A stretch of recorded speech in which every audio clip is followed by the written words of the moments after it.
Hello, this is your traveling chemist again. This time, I'm going to have another cosmetic product project.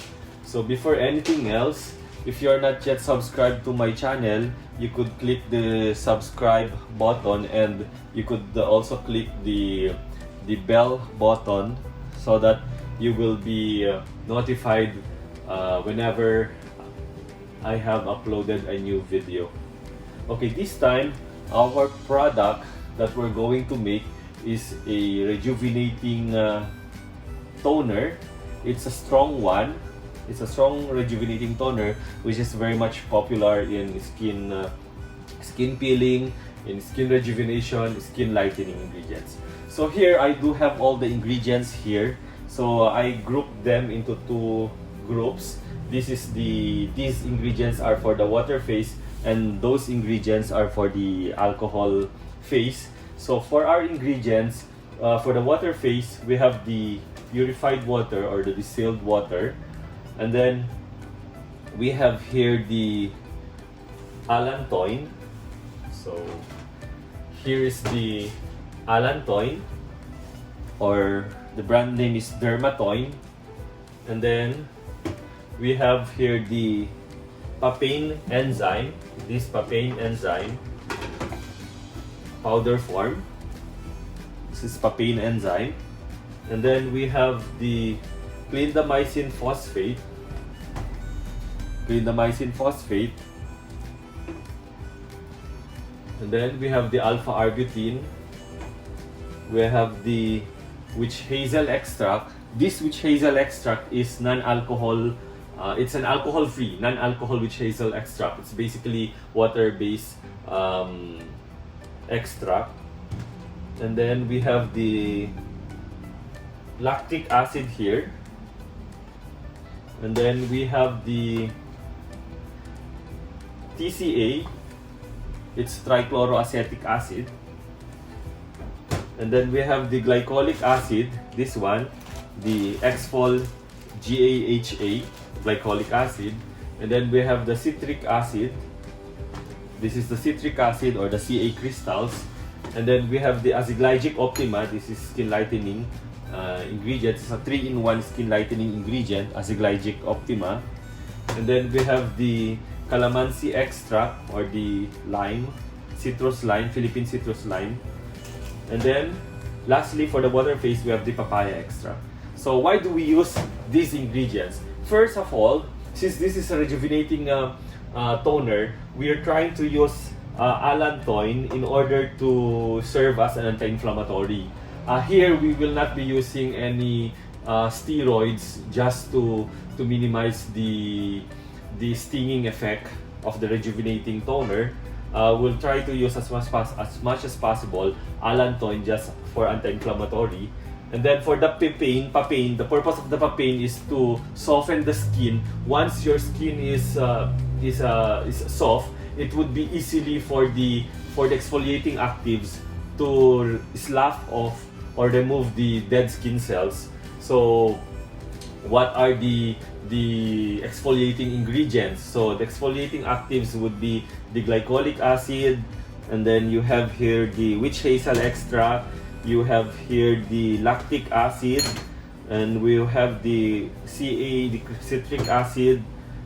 So those, and the TCA, those are the exfoliating ingredients, aside from salicylic acid, which is a beta hydroxy acid, the mandelic acid, and the retinoic acid.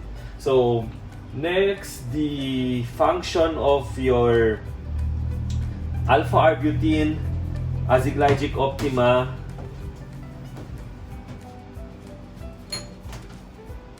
and the calamansi extract will serve as your skin lightening ingredients. And then for the papaya extract, again, it will the same as papain. It will serve as a skin tenderizer, or it will soften the epidermis for easily exfoliation. Okay, so we've tackled all the ingredients for the water phase. Now let's move on to the ingredients for the alcohol phase. So we have here the ethyl alcohol. This is 95% absolute ethyl alcohol. This will serve as solvent for the oil, mostly for the oil phase. And then we have here the salicylic acid, which is a beta hydroxy acid. It is mainly function as exfoliation. And then next is we have here the mandelic acid, again for exfoliation. It's an exfoliating active. Then we have here the retinoic acid. This is for exfoliation. And then lastly, we have here the fragrance. We'll be using the sweet pea scent. So before anything else, be careful in using Rejuvenating VA or the retinoic acid, since this is considered under drug ingredients. So when you try to make this product, you'll have to declare it under dermatological products. So again, also be careful in using the trichloroacetic acid because it is corrosive. So same with the retinoic acid, you have to declare this under dermatological products. Okay, now I'll be start to weigh in all the ingredients before mixing the product.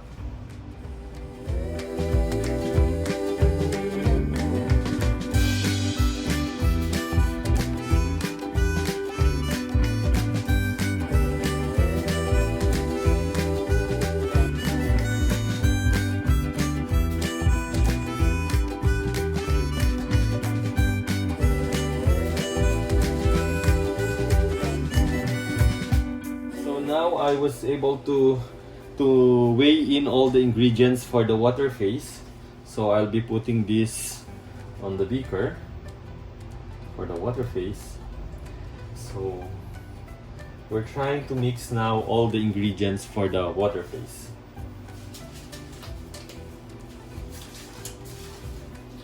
I have to lower this down.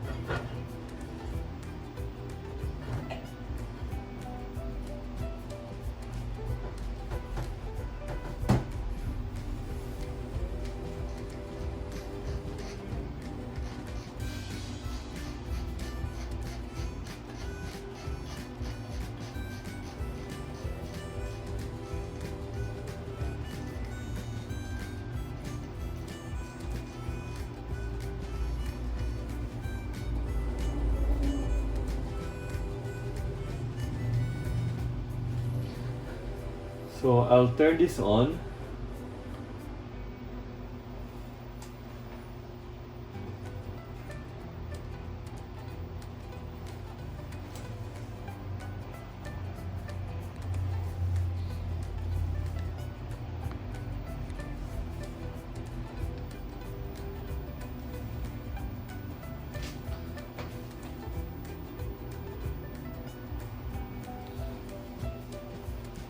So first I'll be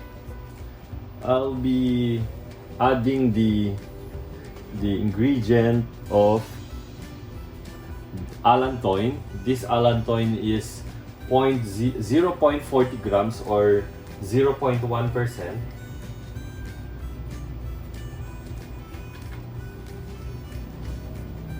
I'll have to increase the speed.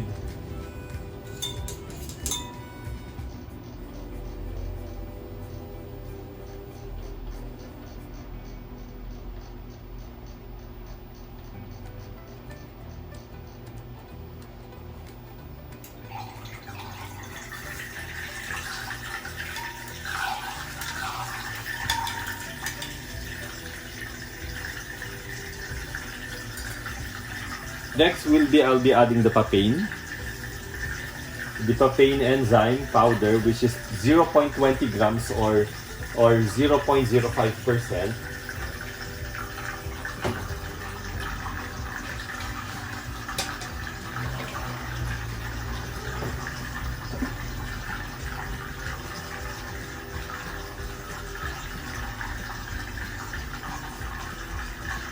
Next, I'll be adding the clindamycin phosphate.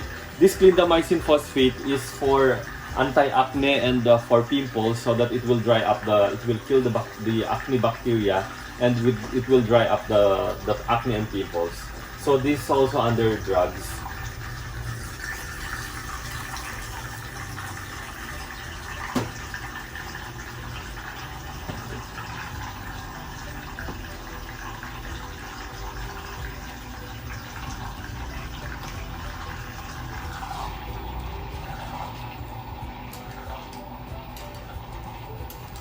We just have to dissolve all the solid particles, solid ingredients.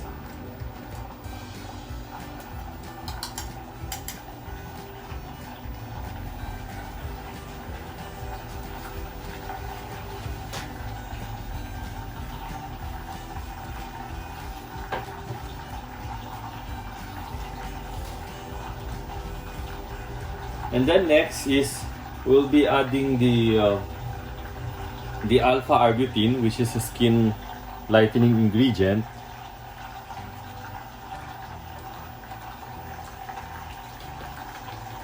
So the alpha arbutin is 0.08 grams or 0.02%.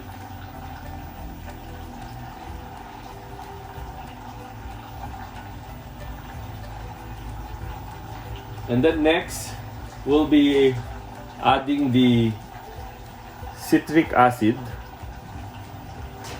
The citric acid, which is 4 grams or 1%.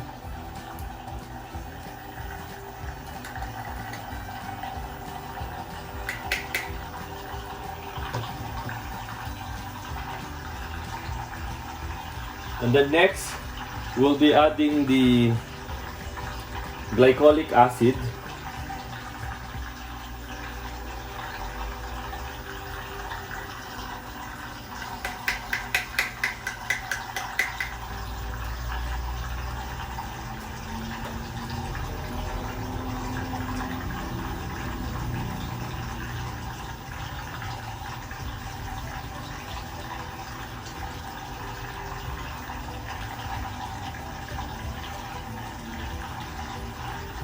Then we'll be adding the TCA or the trichloroacetic acid.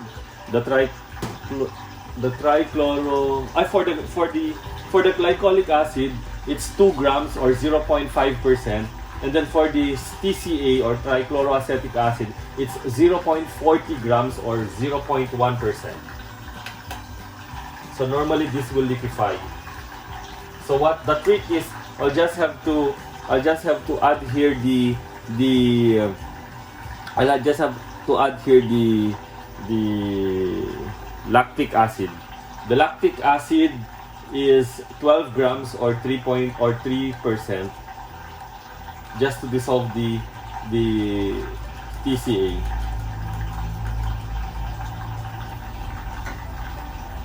Then I'll just have to dissolve it here so that I could get the TCA.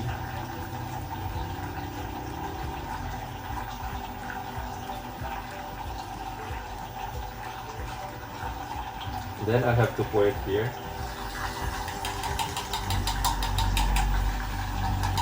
Again, there are still TCA there.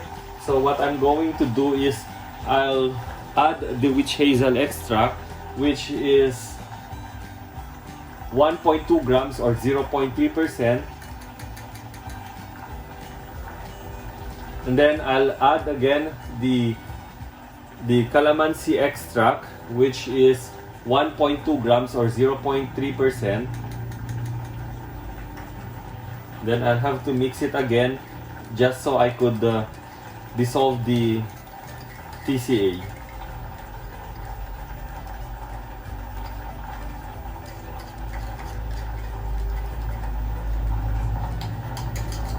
Okay, everything is dissolved.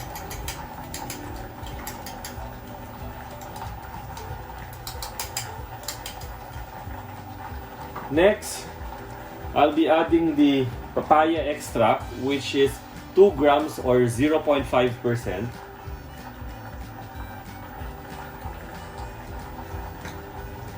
And then, lastly, I'll be adding the Aziglygic Optima, which is a 3-in-1 skin lightening ingredient. It's composed of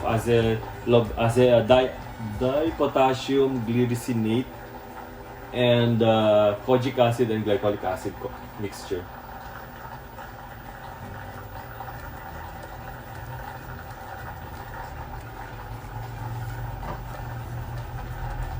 So I'll just leave this solution for around 5 minutes to mix, and then I'll be going to weigh in the ingredients for the alcohol phase.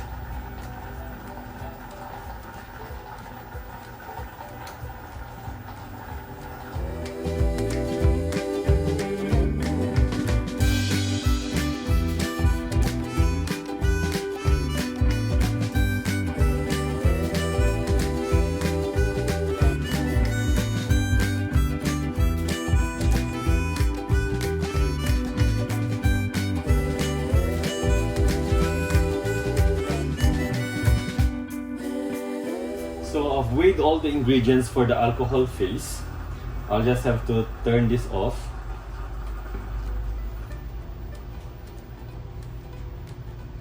I'll set this aside. I'll just have to remove this one.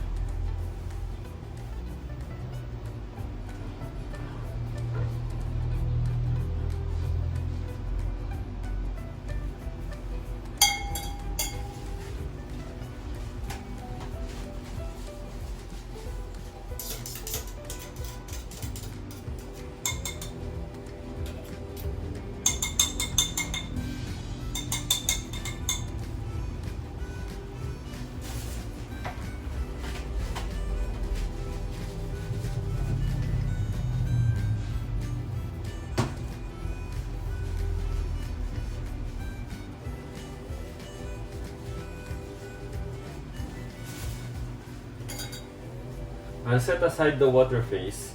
Then I'll have to put in the alcohol phase. The alcohol or the ethyl alcohol is 180 grams or 45% of the total formulation.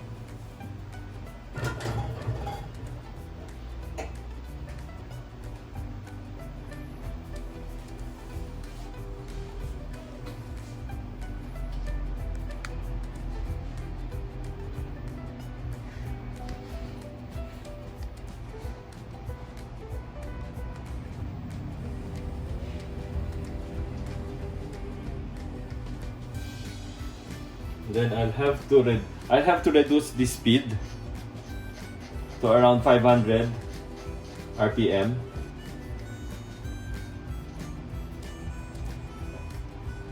Then I have to click it around. So this is the alcohol phase. First, I'm going to dissolve the salicylic acid. The salicylic acid that I've weighed is 6 grams or 1.5% of the total formulation.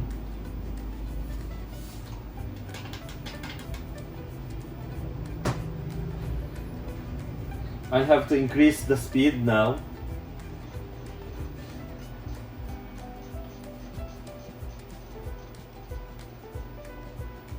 To 1,000.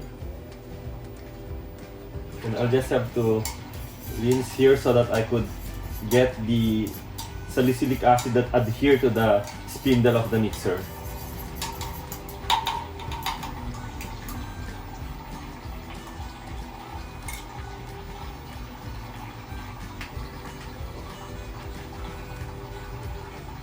Next is we're going to add the retinoic acid. Again, this Rejuderm VA is a retinoic acid.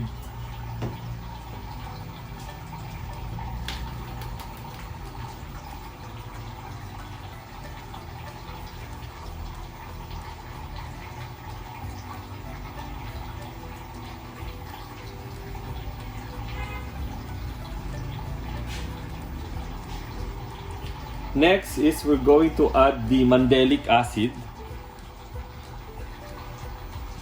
The mandelic acid, for the retinoic acid, it's 0.02 grams or 0.005% of the total formulation.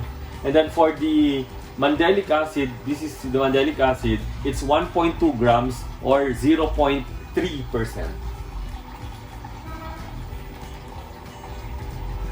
And then lastly, I'm going to use the sweet pea scent. So the sweet pea scent is 0.4 grams or 0.1%. This will give the smell and the odor of our rejuvenating toner.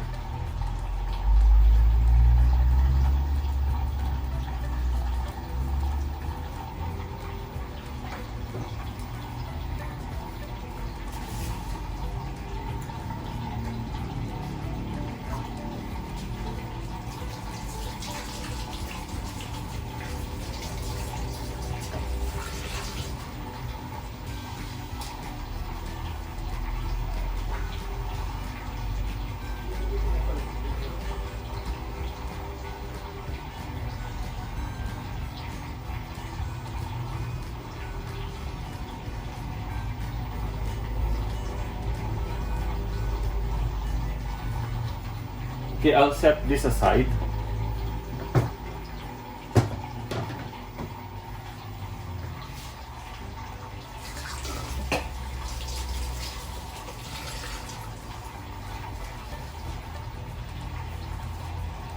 So now let's check if all of the solid particles for the alcohol phase are already dissolved or thoroughly dissolved. So let's check. So yes, all of the solid ingredients have already been dissolved. So let's keep it running again, and this time we'll be adding the water phase into the alcohol phase. So if you don't have this kind of mixer, you could simply use egg beater, or you could use any stick blender with high shear mix speed. It would be easy for you to dissolve all the solid particles. So we will now add the water phase to the alcohol phase slowly with continuous mixing.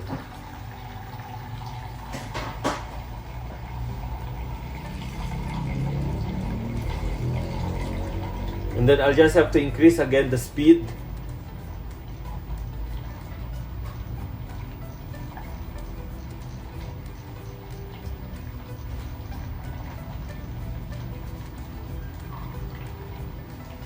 The reason the retinoic acid is considered under drugs is because it is a teratogenic ingredient, wherein it could be absorbed by the baby who is breastfeeding from the mother.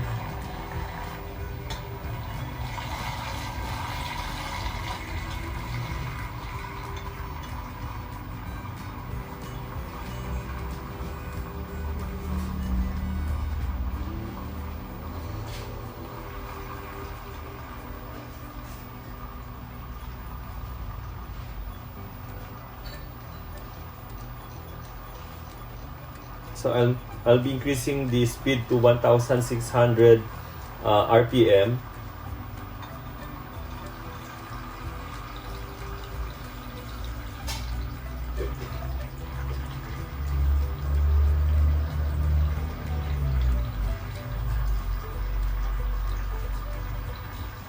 Okay, this time I'll be transferring the solution into a bigger beaker.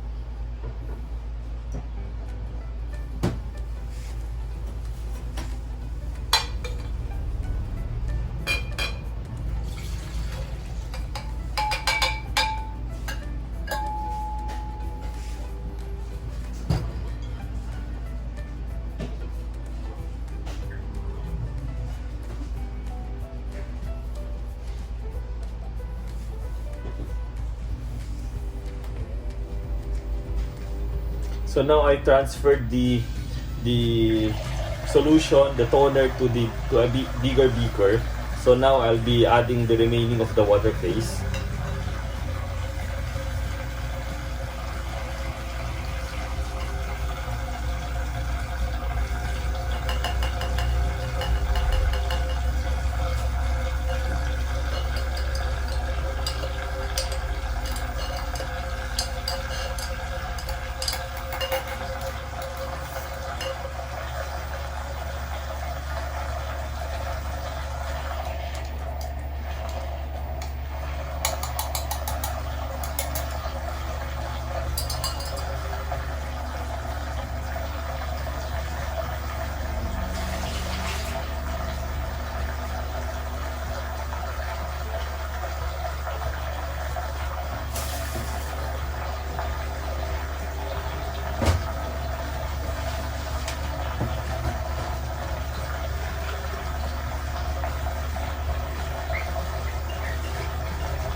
Okay, let's check.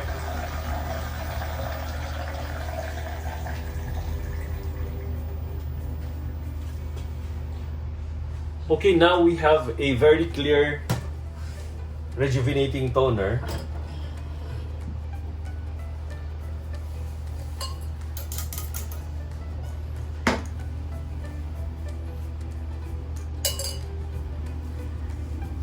So it's very clear. What if you have impurities here? What if you have undissolved solid particles? So what are you going to do for all manufacturing or making products like this? You need to filter your solution. So how do you, if you have like a bigger filtering system, you could do it easily. However, if you have small batches, you could use coffee filter. So I have here this funnel, and then I'll just have to put in the coffee filter.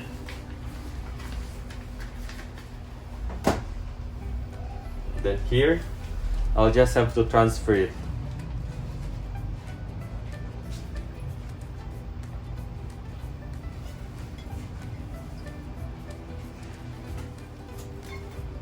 This is how you do it.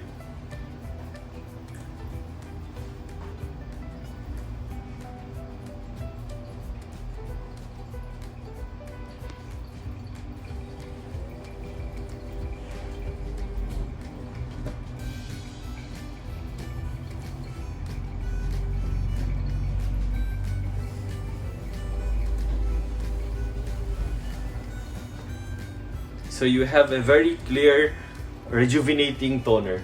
How much would it cost? Normally, the 60 ml of this rejuvenating, strong rejuvenating toner is just at 9 pesos and 25 centavos for a 60 ml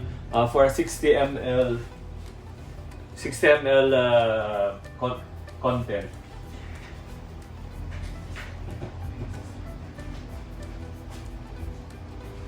And then for 1 liter, the cost is just around 160 pesos. That is only for the content only. So if you try to put it in 60 ml container, so like this one, so you could put it here 60 ml. This is roughly around 4 pesos or 4.50 to 5 pesos. So from 9 pesos and 25 centavos plus, let's just say this is 5 pesos, that would cost you around 14 pesos and 25 centavos for a 60 ml rejuvenating toner. So again, it's very easy to make your rejuvenating toner.